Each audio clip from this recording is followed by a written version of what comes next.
Welcome, welcome, welcome to another episode of Keeping It Real on Purpose. All right, let's cut through the noise. We're not here to talk about a problem. We're here to talk about a war on racism, a war on identity, and the relentless echoes that follow.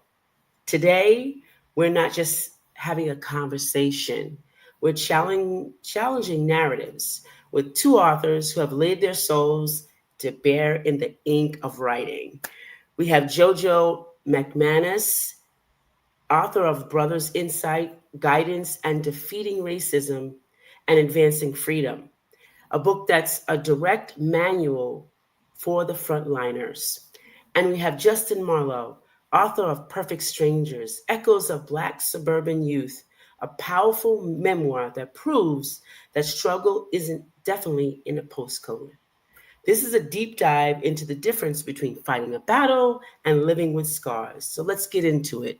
Love to hear your intro, Jojo, first. Tell us about you a little bit, and then we'll get to Matthew.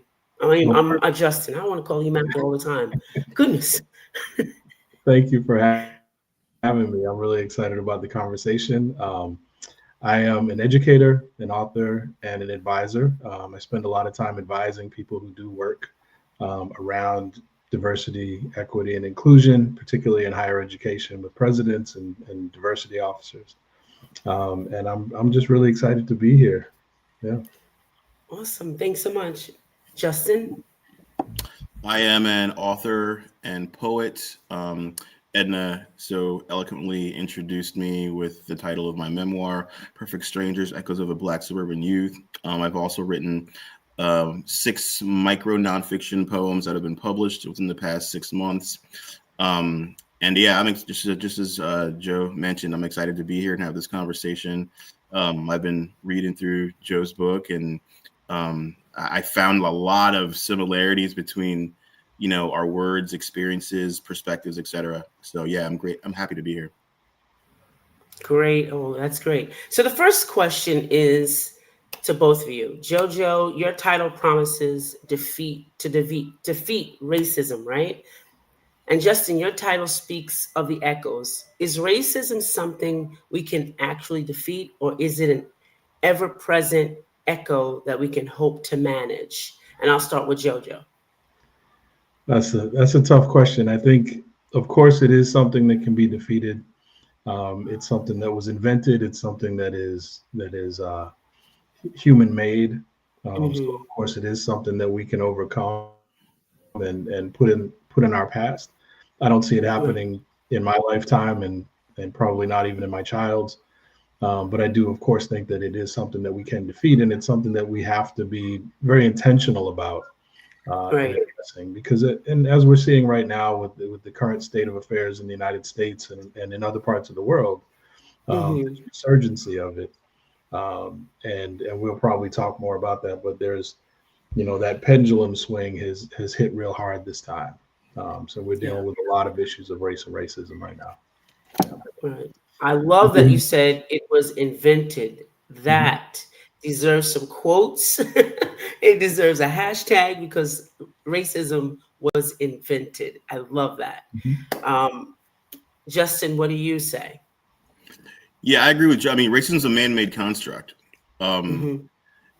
Unfortunately, it's so easy for individuals to participate in it because prejudice is so ingrained in the human condition.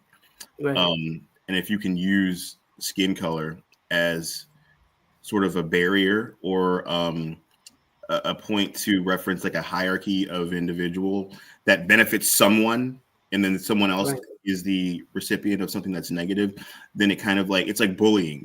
Can you ever really get rid of bullying 100%? You would like to. Is it necessarily going to happen? Probably not in 100%. Like Joe said about racism, is it ever going to really go away in our lifetimes? That would be a stretch. However, I think we can, with education, with conversations like this, with individuals getting out there to spread their take on anti-racism and on empathy and acceptance, diversity, equity, inclusion, and really what those terms mean in terms of getting us to a better place in terms of race relations, I think strides can certainly be made. Right, right. Absolutely. So you both talked about diversity, equity, and inclusion, and you know that that has been taken away. How is that part of what you're going to bring to the table, even though it's been taken away in legislatively? How does that affect how you both work? And anyone can take it. Well, I feel like it's been taken away, but at the same time, it doesn't take it away from the spirit that we all exist within, and our ethos, our missions, how we approach whatever we're doing. For me, it's the creative process, and Okay. all three of those entities will be present in whatever I do. I mean, I don't care what the federal government says about that. Right. That's my own doing. So I think that, like, for me, that's where it is. I'll do what I can to keep that intact. Gotcha. Yeah, I think I agree with Justin. I think there's the work will continue, and I'm careful not to say that it's been taken away or that it's gone. There's an attack on it, right? And if we look at what's happening, some of the courts are standing up and saying, no, you can't say that we can't have equity and we can't have inclusion. That's ridiculous, right? They're standing up in different ways. There was a ruling just the other day that said that they couldn't take away the funding that had been granted for certain programs. And I think what's happened is it looks like it's gone because there are a lot of institutions that didn't care about diversity, equity, or inclusion to begin with, that took the opportunity to get rid of their programming when this attack began. And that started with Florida and now has gone national. So I think it's important that we understand that there's an attack. It's not gone. And the work has changed. I mean, we're all abolitionists that do this movement, this work, right? This is a continuation of the work that's been done for generations and generations. So I don't really care what you call the work. I think it's important that it continues. Yeah, that's good. Yeah, I like what Joe said about that, because he mentioned that when we met via Zoom a while back, and he said, like, it doesn't matter what you call it, as long as it's the mission statements and the mission, the implementation of what you're doing embodies those entities, then it doesn't really matter if it's got a certain name. Right. Absolutely. Justin, your book details the experience of being a Black youth in the suburbs, an environment often stereotyped as the bubble of privilege. How does the soft racism of a suburban community compare to the overt racism often described in urban narratives? And does one make you less any Black? And I think we talked about that before. Well, it doesn't make anyone less anything. It may be, I mean, what I experience is going to be less overtly harsh. Right. Okay. In terms of the racist projections, and I wasn't speaking about it as if it was, like I've said before, I'm not comparing myself or anyone in suburbia to like Nat Turner or, someone who's experienced, those sorts of like intense macro aggressions, even when it comes to being like violent expression. But just like the universal nitpicking that occurs that can sort of just get under your skin, make you feel less than what you really should be, or how you should feel. It was those nuances that I wanted to expound upon and discuss, and they're going to be different for everyone. I wasn't saying, or I never will say, that my experience is yours or someone else's. It was more of I wanted to just tell a unique side from my perspective and mention those little facets that suburbanites who are African American, especially in different areas, so I'm talking about the late 80s and 90s. So that's going to be a different construct than the way it exists today. But that wasn't what I was trying to tell. I'm talking about a certain era, and what it was like and how it's made me who I am today.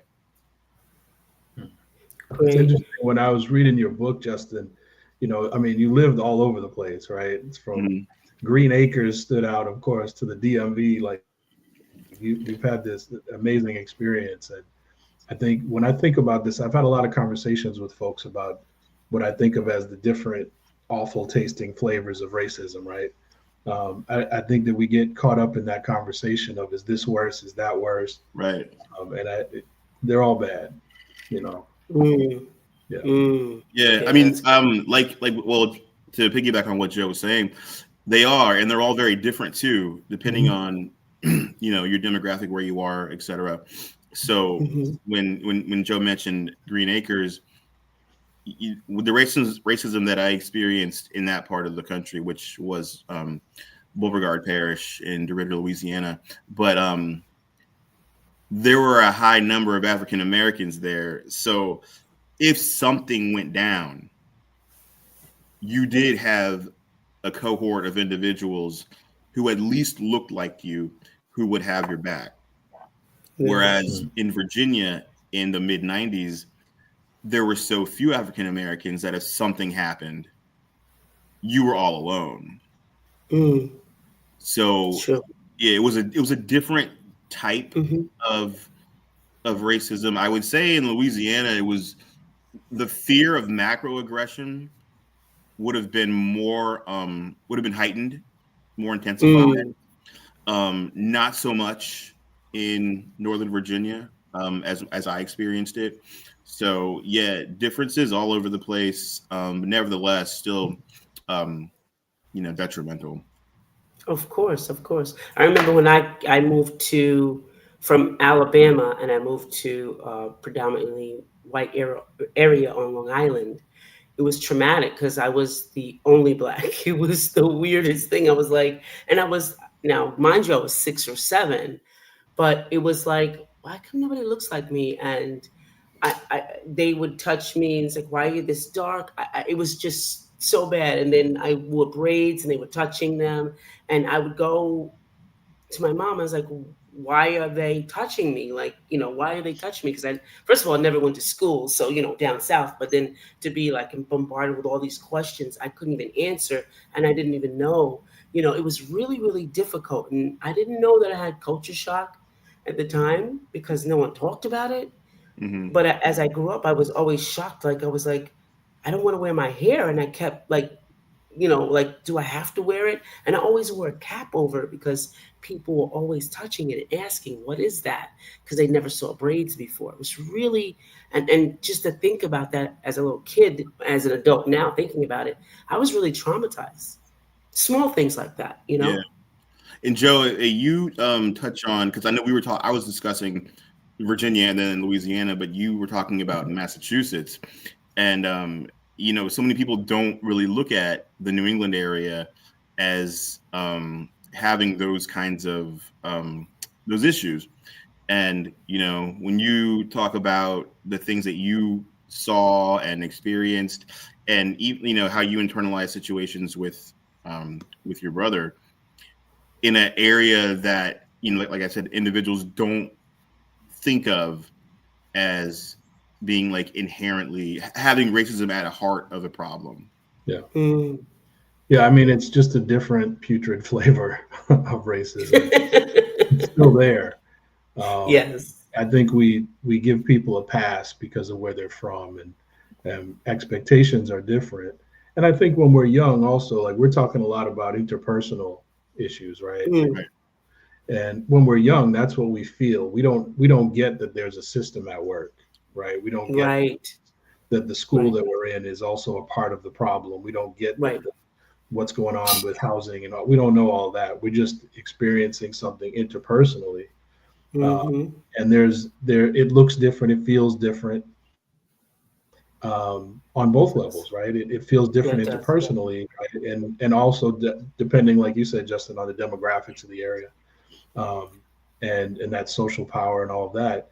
But also with the systemic piece, the system adjusts. right?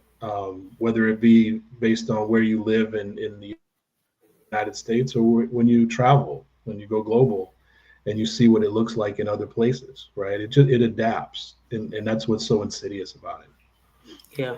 Very insidious. That's right. And there's also a lot of denial that systematic racism is even a thing. You know, Yes. I've seen Yes. individuals on podcasts and even major network news, you know, who vehemently deny that systematic racism exists. Yeah. Well, at every level now. I mean, they're Right. not only denying that it exists, but claiming that it's actually swung, and now it's the Yeah. racism is really against the Christian white men that are that's who's the most oppressed. It's absurd, and it's all part of a systemic approach, right? That's Hmm. right, to deny and all of that. That's all part of how it works. Even the denial is systematic. Yeah, You know, absolutely. in my opinion, Yeah. I sometimes I Yeah. can't even believe what I I'm mean, that's a hearing. good point. It's a great point. Yeah. Yeah. Look at Just what we read in school, like the our history textbooks, and what we're taught about history Absolutely. is so it's there's fables. These are Right. mythology. This isn't real. But that in and of itself is denial of the reality of what's happened Hmm. historically, which sets us up, right? yeah, I just saw.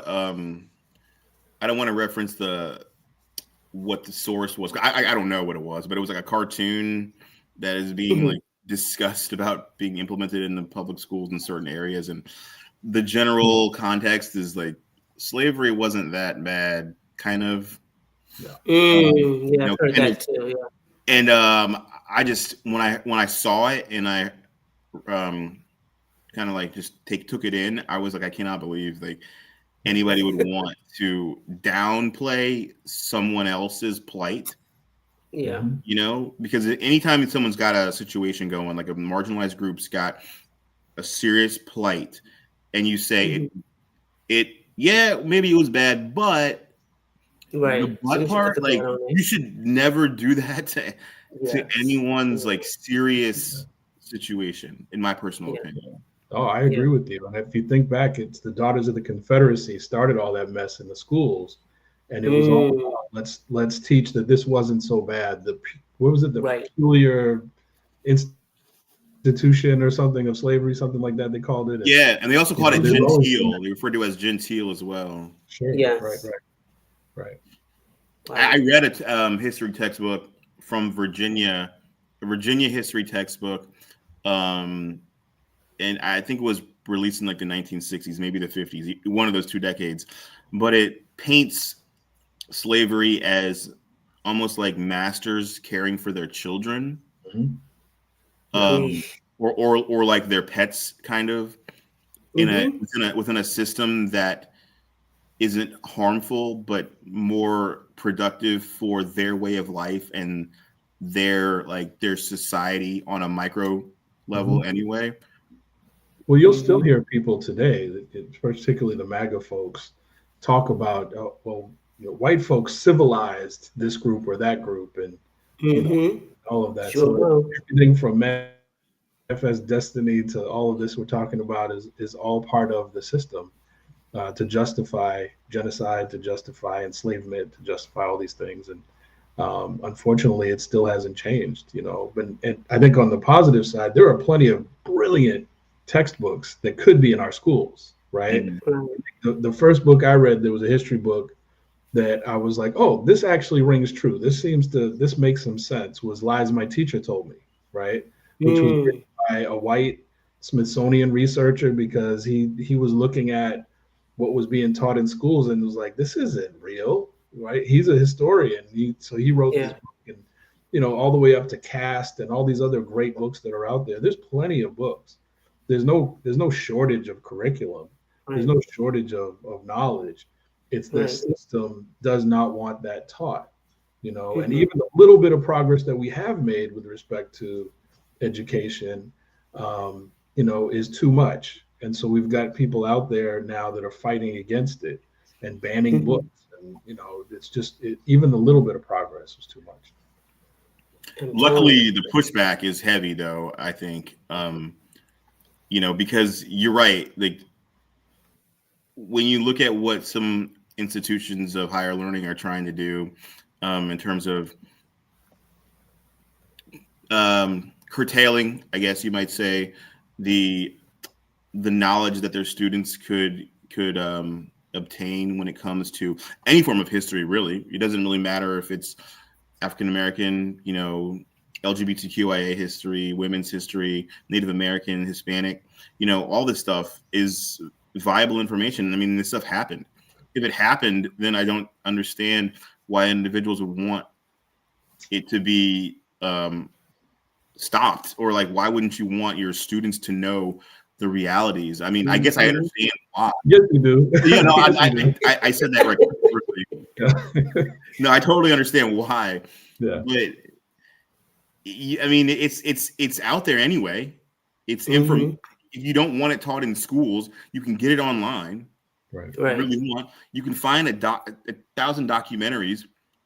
But you have to want to, right? Right. You have to want to. And again, the system pushes back with this anti-intellectualism, right? Yeah. People are proud that they've never read a book after school, right? And they, right.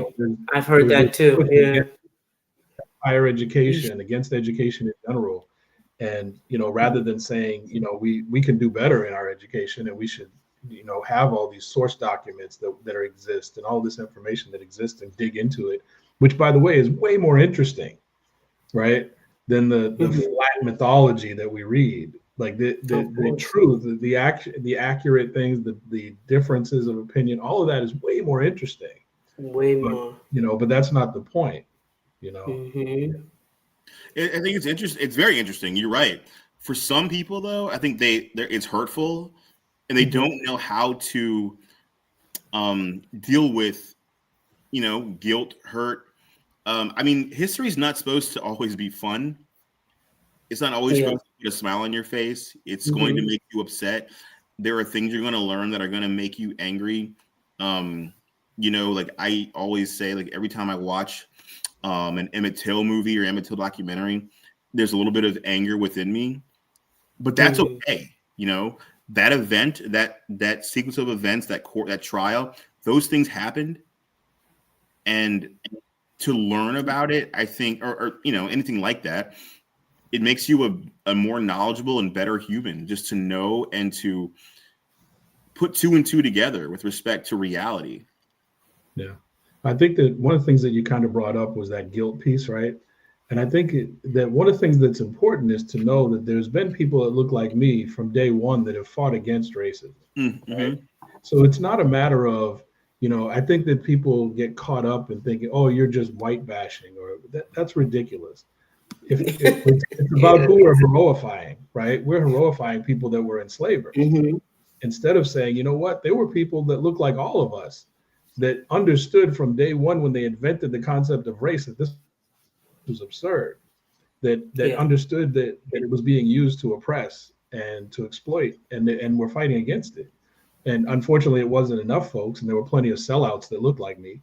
But there were folks that from the beginning that we could look at and say, you know what, maybe that's who we should be raising up, and saying this is the kind of person that we should emulate. We should want to be able to look at in history and say this is the path we should take, right? And I know I feel bad because we keep talking. I know you probably have questions, but no, go ahead. It's great stuff. Yeah, I really feel like that they use this white guilt thing to try to keep people from having real conversations and get this us and them. And there are plenty of folks that look like any of us that we can look at.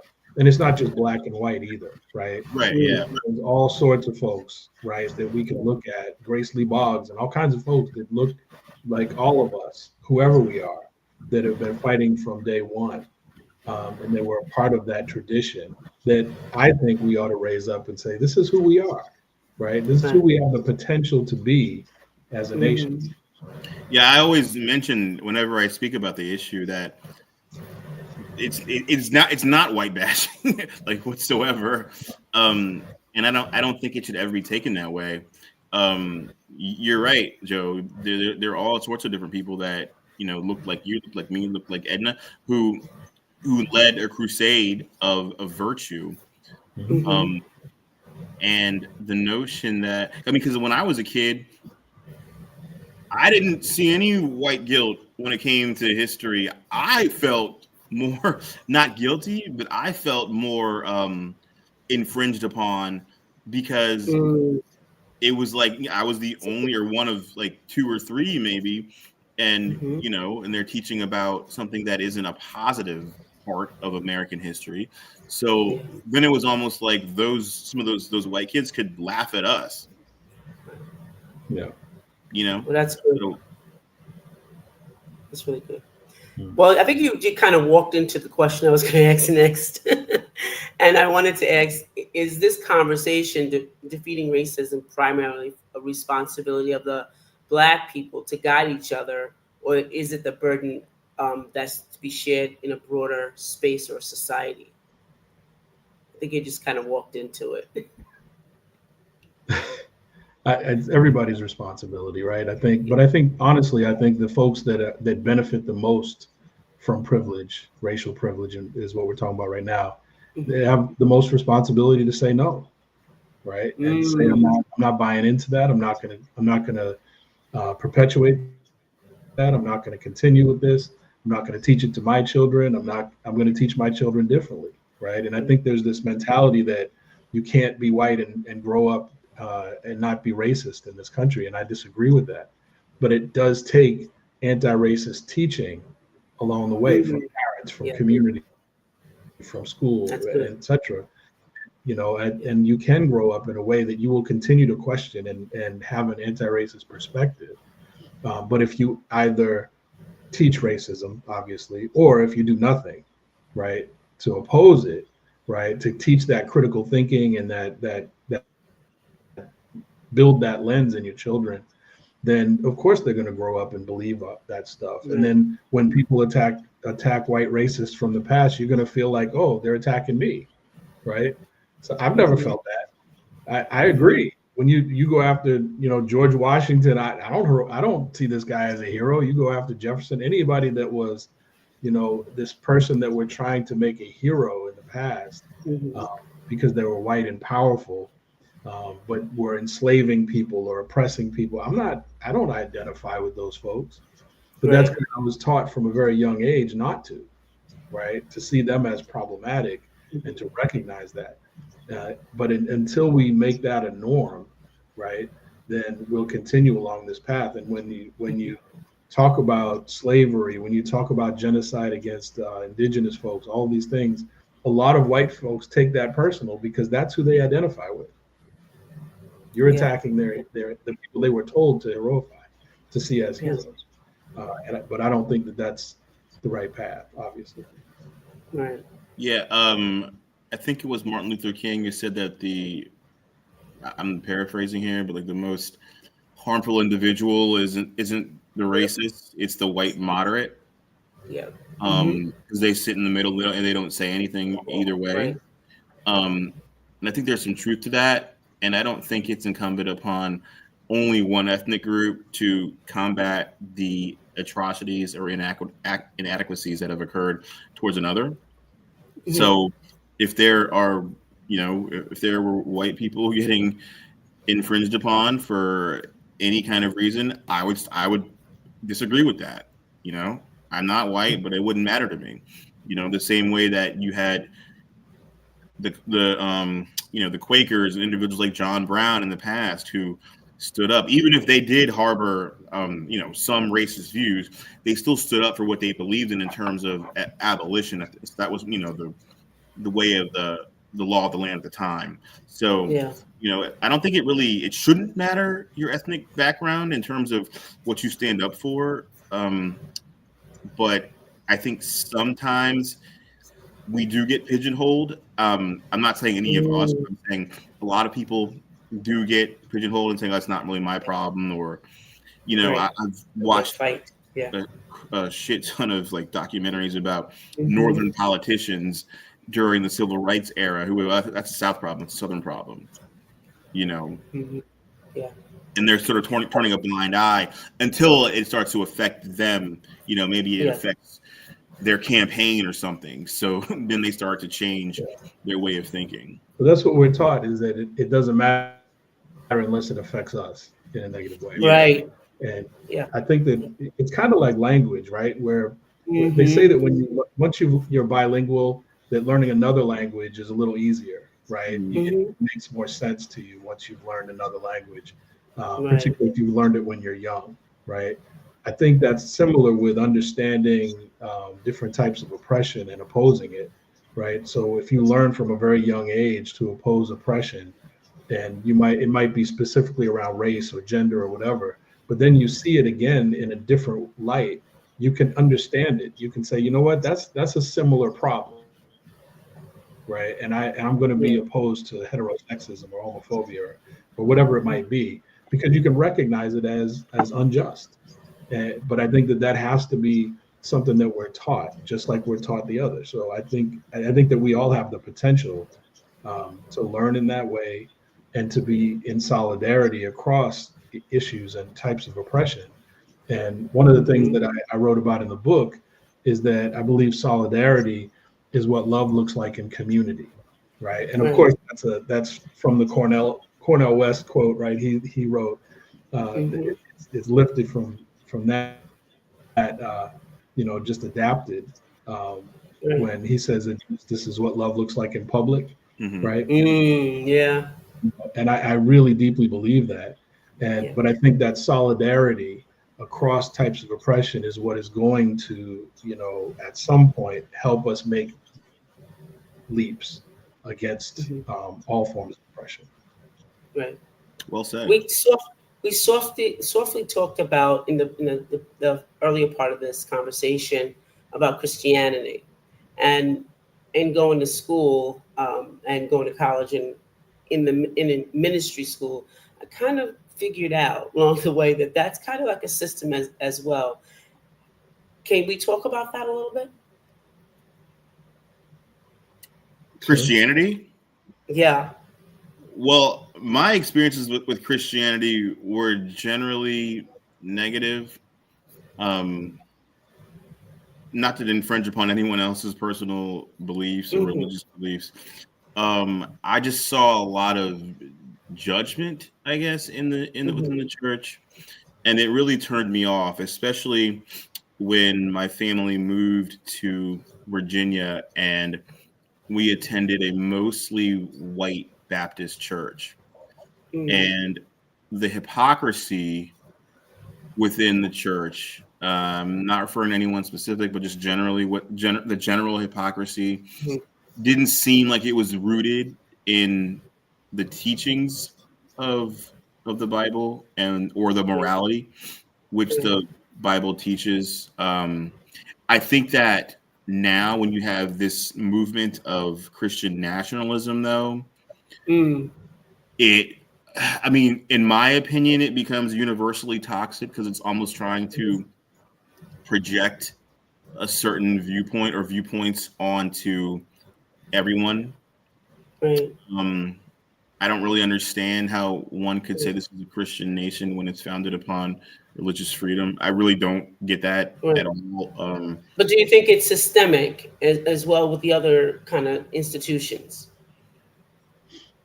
I do, yeah, I do. I think it can be problematic and systemic too, because anytime you have um, like a slave Bible Mm-hmm. in the 19th century, when you alter the words in the messages to fit your narrative, Mm-hmm. then you've inherently injected something toxic into something that was supposed to be or intended to be pure.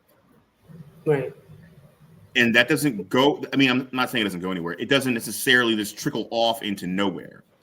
Mm-hmm. Right. But from my perspective, I'm an Irish Catholic Jew, right? Mm-hmm. So I've had an interesting experience with religion, Right. and I think religion of any sort can be Mm. used to do evil, right? Or it Okay. can be used to do good and great Right. goods.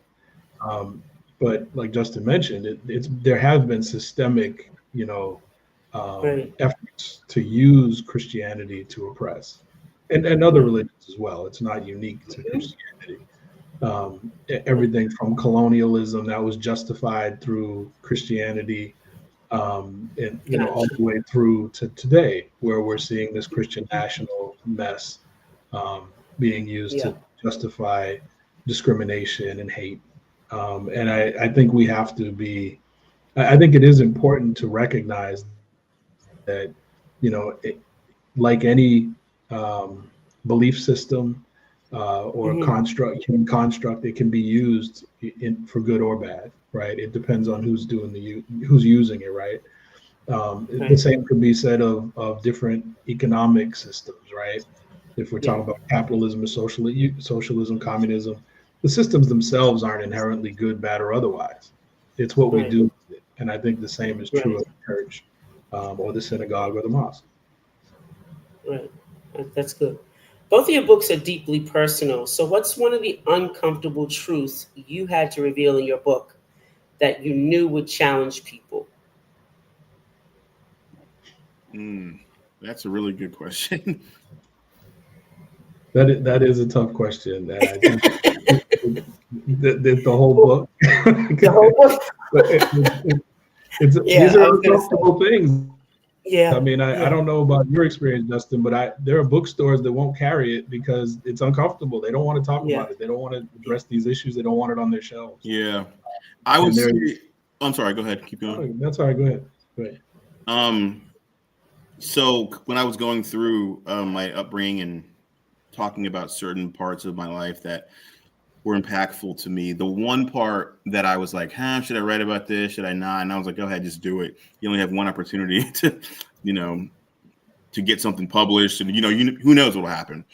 So I wrote about my exposure to pornography, Right. which I was a little skittish about delving into. I decided to do it anyway. It started out uncomfortable, but it ended up being totally comfortable because I just didn't care anymore, and I was like, I'm just going to tell the story as it is. But at first, that wasn't the most comfortable piece to write about. Yeah. I think for me it was important and also uncomfortable in writing. The times when I've done something that failed, right, and didn't know what to do, right. I think people think that those of us that are in the forefront or that write about this work, this thing about anti-racism in this case, they think that we just know what to do, right?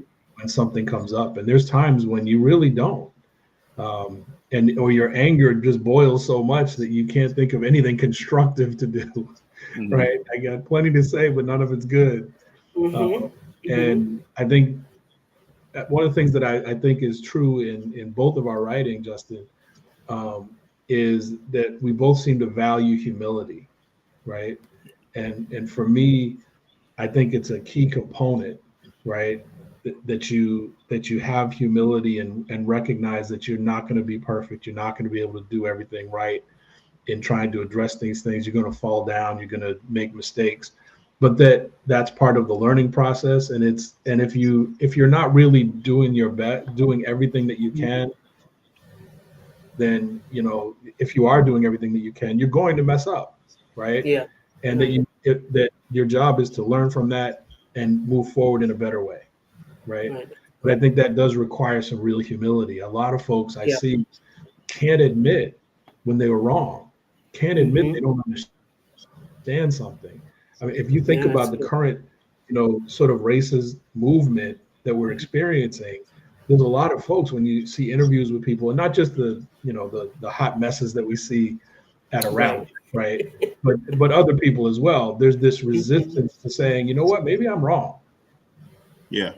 Right. Maybe I was wrong about that, and I need to move forward. And moving forward, here's what I'm thinking now. That's okay.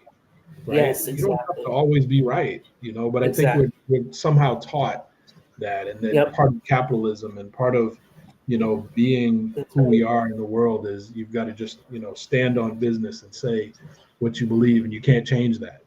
Mm-hmm. No, but I think we all change, and we Yeah, all learn. we all should. Absolutely, absolutely. We all should. But I think when, with respect to this stuff, you see people that will do all Mhm. sorts of mental gymnastics to, Yeah.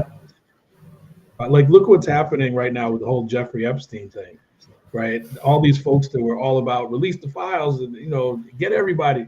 Now that they're Yeah. seeing the connection to the person that they put in office, they're like, oh well, maybe not. Maybe it's not worth it. Really?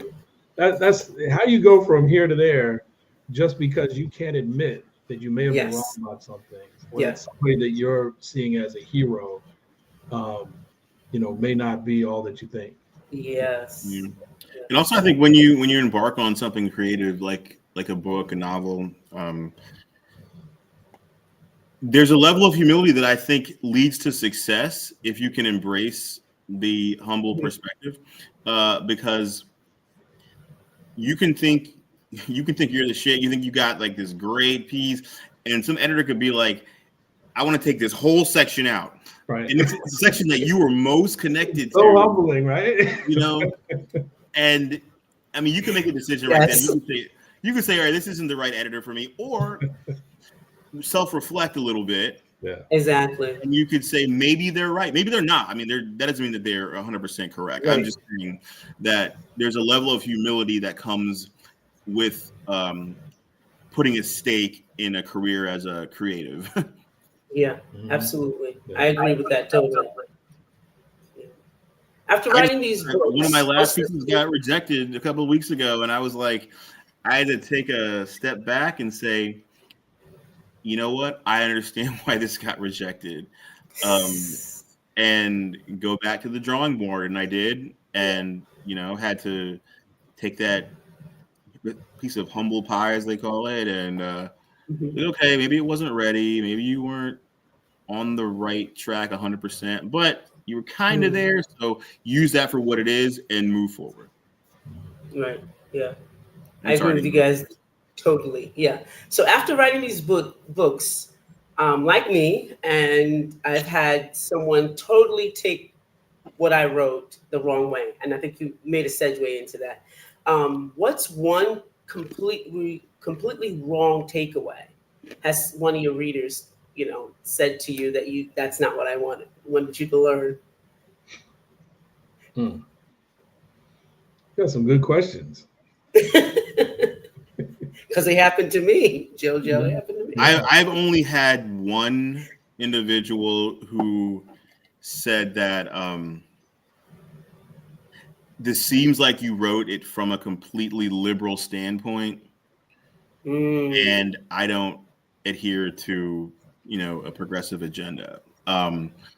My response was, it's just my experiences. It's not liberal or conservative. It's just or right. even moderate. It's just my experiences. Yes, my feelings are Right. in there, and my feelings do lean progressive, but Hmm. it's not to infringe upon any one or multiple viewpoints.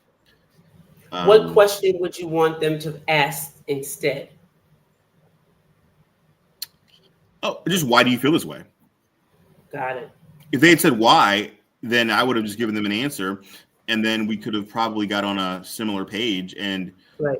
I mean, they would probably understand my perspective. The why is the best thing to say, as opposed to jumping right to the the critical unanalysis, I might say, Mhm.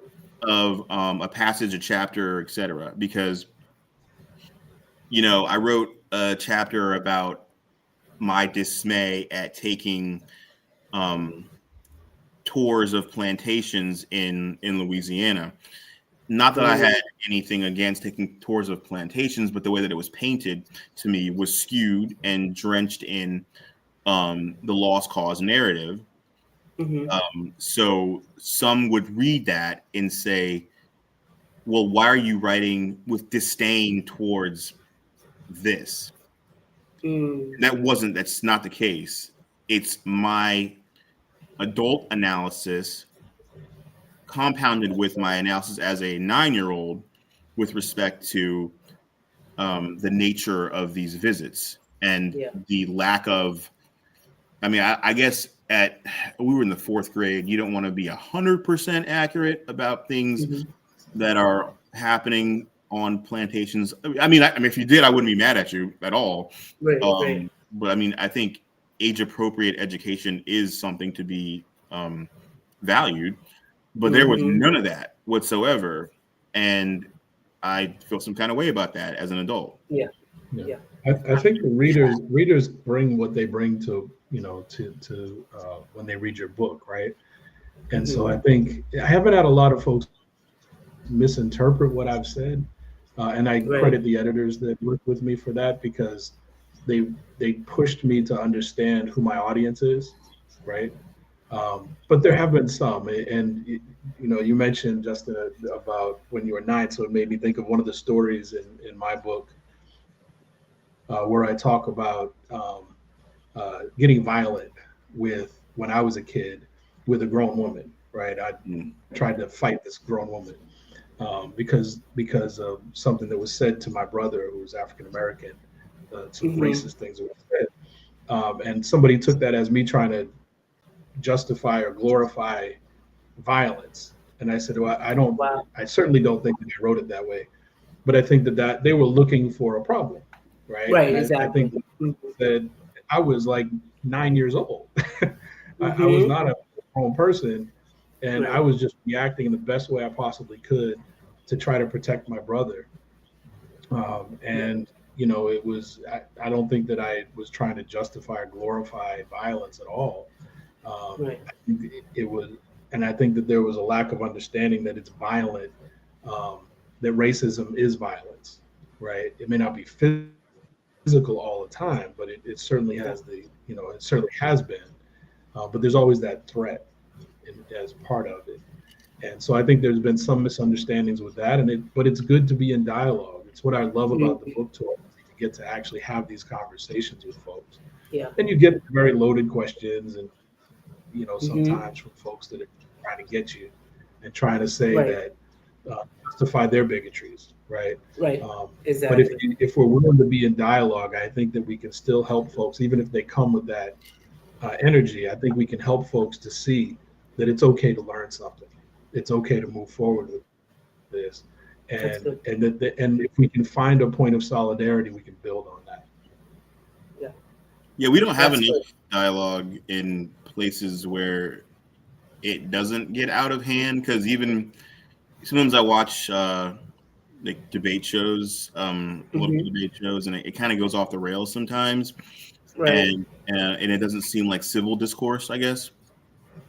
So I do think we need more civil discourse, whether it's respect to any topic. But we're talking about someone's art, and it can be misinterpreted. Right. I think that those misinterpretations are great to clear up. Right. That's good. If they're honest, right? And I think that's where I get frustrated at watching like cable news and things like this, where you see, we got to have all sides of something, even if one side is just absurd, right? That's not a side. That's propaganda. It's bullshit. Yes. Sorry. Exactly. It is what it is. And I think we have to. I think if we're in honest dialogue, that's a different thing, right? And I'm all for that, and I'm all for having differing opinions and perspectives, and really hashing it out, because I think that's how we grow. I think that's how we build solidarity. I think, there's a superficial idea of solidarity among some folks, but there's a depth of solidarity that can happen if you really hash it out and really dig in. And I think that's where I've found a lot of success with, people reading books like ours and others, and then being in dialogue, because they're coming from a common space and a common discussion. And that's a more honest dialogue than this, talking head stuff that you see on television a lot. Yeah, that's true. Yeah, that's good. Yeah, that's true. Well, let's wrap it up right now and tell us a little bit about what you're going to be doing and where they can find your book. Go ahead and take this one, Joe. You can have it first. You can find my book wherever you buy books, I suppose. Yes. If it's not in the store, you should ask me why it's not. and order it. Yes. But it's available everywhere online. And as far as the tour and everything, I'm looking forward to going to Pennsylvania and Washington and other places. And you can find, where I'm going, where I'll be on my website, which is drjojo.com, drjoejoe.com. Awesome. I would say the same. Anywhere you buy books online, you can find Perfect Strangers, Echoes of a Black Suburban Youth. If they don't have it, by all means, order it, because that's a good way to get it in the stores. Yes. Yeah, and you can follow me on Instagram at jmarlowewrites, and you can see all of my published poetry, any new events I have coming up, and just anything regarding what I'm doing at the given moment. I'm still working on my novel, my fiction novel. I'm sorry, I mentioned that to both of you, I think, last time we talked. It's close to being completed.